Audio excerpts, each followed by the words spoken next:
Remand complete होने के बाद उनको समझिए जेल भेज दिया जाएगा। जी। जेल भेजने के बाद उनका जो केस है नीचे सबसे पहले लोअर कोर्ट में फाइल होगा। न्यायिक हिरासत से बाहर निकलने का तो एकमात्र रास्ता यही कि वो बेल फाइल करें। बेल फाइल करेंगे, लोअर कोर्ट में बेल फाइल करेंगे। लोअर कोर्ट से तो अधिकतर केसेस बेल के इससे आपके जो मामले में है इसमें कहीं राजनीतिक पेचीदा तो नहीं फंसता हुआ नजर आ रहा है? देखिए सर, राजनीति तो होती ही है। राजनीति के ऊपर बहुत ज़्यादा बोलना तो उचित नहीं है, क्योंकि बिहार है तो बिहार में तो भाई राजनीति का सारा अखाड़ा है। सबका मुश्किल लगातार बढ़ते जा रहा है, उनका मुश्किल कम होने का नाम नहीं हो रहा है। लगातार कई मीडिया प्लेटफॉर्म पर चल रही है कि मनीष कश्यप का जो रिहाई कब होगा। मेरे साथ अभी दिवाकर जी हैं जो पटना हाईकोर्ट के अधिवक्ता हैं, और उन्हीं से हम तमाम बिंदुओं पर बात करेंगे। जो अभी 4 दिन के रिमांड पर गए हैं मनीष कश्यप, उसके बाद क्या उनका रिहाई होगा, चलिए हम तमाम बिंदुओं पर बात करेंगे। पहले तो सर स्वागत है सर भारत में। धन्यवाद, स्वागत आपका भी है और आपके तमाम दर्शकों का। सर, जिस तरह की मनीष कश्यप का मुद्दा गरमाया हुआ है, आप पटना हाईकोर्ट के अधिवक्ता हैं, क्या लग रहा है उनकी मुश्किल कम होगा?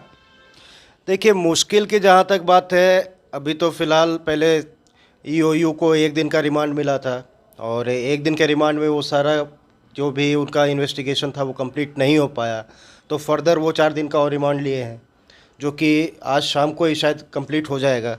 और रिमांड कंप्लीट होने के बाद उनको समझिए जेल भेज दिया जाएगा। जी।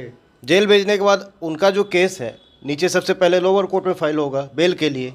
बेल अगर वहाँ पे रिजेक्ट होता है तो उसके बाद वो उनका पिटीशन फाइल होगा सेशंस कोर्ट में। अगर सेशंस कोर्ट बेल दे देती है तो बहुत अच्छी बात है। जी। अगर सेशंस कोर्ट नहीं देती है तब हाई कोर्ट में, माननीय पटना उच्च न्यायालय में उनका केस आएगा। और मुझे ऐसा लग रहा है कि माननीय पटना उच्च न्यायालय तक आते आते तो मिल जाना चाहिए बेल उनको। तो क्या लग रहा है कि उनकी मुश्किल जो लगातार अभी 4 दिन से 4 दिन रिमांड पर है, तो बैक टू बैक उनको रिमांड पर लिया जाता है, क्या यह उचित है? देखिए, रिमांड पर लेना पुलिस का अधिकार है। इन्वेस्टिगेशन के प्रोसेस में रिमांड पे लिया जाता है, और रिमांड पे नहीं लेंगे तो फिर उनका जांच कैसे पूरा होगा?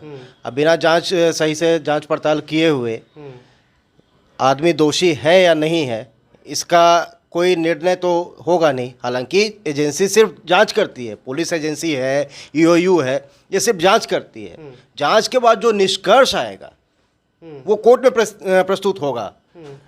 इसके द्वारा क्या कहते हैं उसको, सरकार के द्वारा प्रोसिक्यूशन के द्वारा।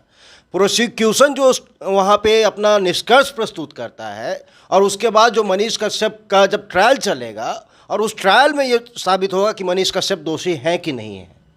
अच्छा, जिस तरह 14 दिन के न्यायिक हिरासत में लिया गया है, उसके बाद बेल मिलने की संभावना है? अभी तो फिलहाल नहीं, मैं फ्रैंकली बोलूँगा, अभी तो फिलहाल नहीं। तो उनको 14 दिन के बाद उनको दोबारा पेश किया जाएगा, और फर्दर उनको 14 दिन का न्यायिक हिरासत में लिया जाएगा। तो फिर दोबारा लिया जा सकता है? बिल्कुल लिया जाएगा। अच्छा, उनको क्या करना चाहिए कि ताकि इस अभी जो न्यायिक हिरासत में है उससे बाहर निकल सके? न्यायिक हिरासत से बाहर निकलने का तो एकमात्र रास्ता यही है कि वो बेल फाइल करें। बेल फाइल करेंगे, लोअर कोर्ट में बेल फाइल करेंगे। लोअर कोर्ट से तो अधिकतर केसेस बेल के रिजेक्ट ही हो जाते हैं। हालांकि मेरिट पे अगर देखा जाए तो लोअर कोर्ट के पास भी ये अधिकार है कि वो बेल दे सकता है। बट हमारे बिहार में एक अजीब तरीके का सिस्टम है कि निचली अदालत के जितने भी जजेस हैं वो बेल देने में हिचकते हैं, पता नहीं क्यों। शायद उनके ऊपर किसी का प्रेशर है, क्या है, लेकिन उनको जहाँ पे नीचे से बेल मिल जाना चाहिए था वहाँ पे नहीं मिलता है। जब नीचे नहीं मिलेगा तब उनको जाना पड़ेगा सेशंस कोर्ट में। सेशंस कोर्ट में भी देखते हैं हम कि लोग हिचकते हैं बेल देने में। वहाँ पे भी आपको ताज्जुब होगा कि जिन केसेस में आपको बेल आसानी से मिल जाना चाहिए वो भी वहाँ पे रिजेक्ट कर दिए जाते हैं, और ऐसे सिचुएशन में तो केस जाएगा हाईकोर्ट के पास।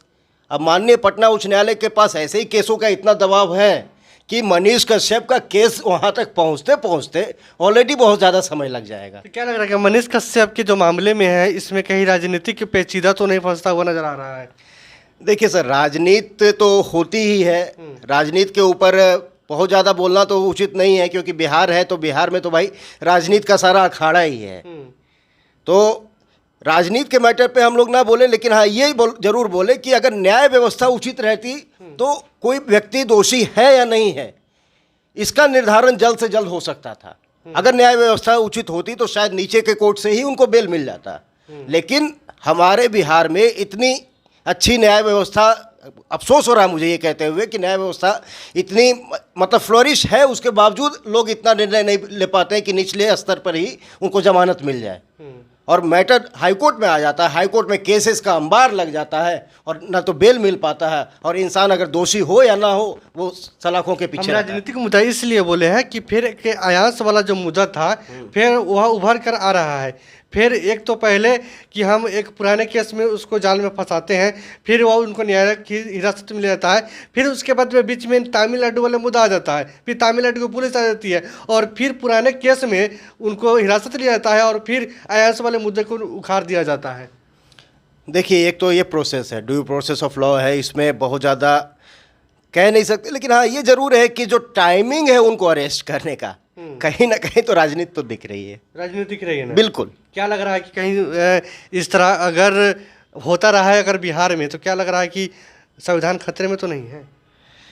देखिए सर, संविधान इतना छोटा चीज़ नहीं है कि कभी भी खतरे में आ जाए। संविधान ही जब किसी को न्याय ही नहीं मिलेगा और यह राजनीति के कुछ चक्कर में फंस जाएगा तो फिर आम जनता को क्या।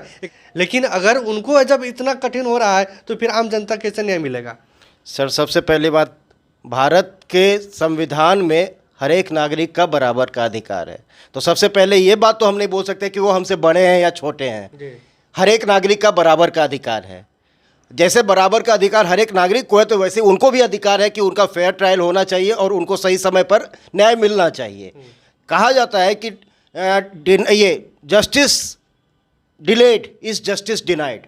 अगर जस्टिस मिलने में आपको डिले हो रहा है तो मतलब समझिए कि आपको कंप्लीट जस्टिस नहीं मिल पा रहा है।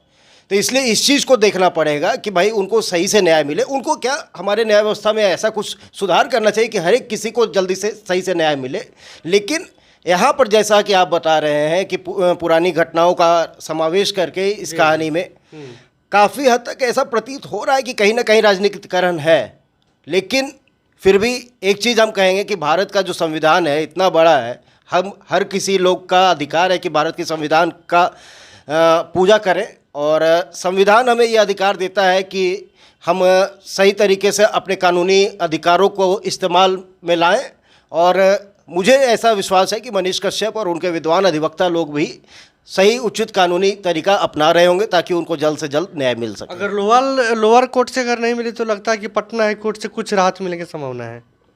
देखिए, पटना हाई कोर्ट तक जब तक ये मैटर पहुंचेगा, अभी का जो सिचुएशन है, पटना हाई कोर्ट का अभी का जो बेल का जो पेंडेंसी है, उसको देखते हुए हमको ऐसा लगता है कि पटना हाई कोर्ट माननीय पटना उच्च न्यायालय के पास जब तक ये मैटर पहुंचेगा तब तक बहुत समय नष्ट हो चुका होगा। और समय नष्ट होना, हाँ, उनके लिए एक पॉजिटिव साइड हो सकता है कि कस्टडी पीरियड उनका बढ़ जाएगा। इसके आधार पर बेल के लिए कंसिडर किया जा सकता है। माननीय न्यायाधीश लोग इस पर बेल के लिए कंसिडर करेंगे और ऐसा मुझे लगता है कि पटना उच्च न्यायालय से उनको जमानत मिल जाएगा। चलिए, मेरे साथ थे पटना हाई कोर्ट के अधिवक्ता दिवाकर जी, और इस वीडियो के बारे में आपकी क्या राय है कमेंट बॉक्स में टाइप कर सकते हैं। तब तक जय हिंद।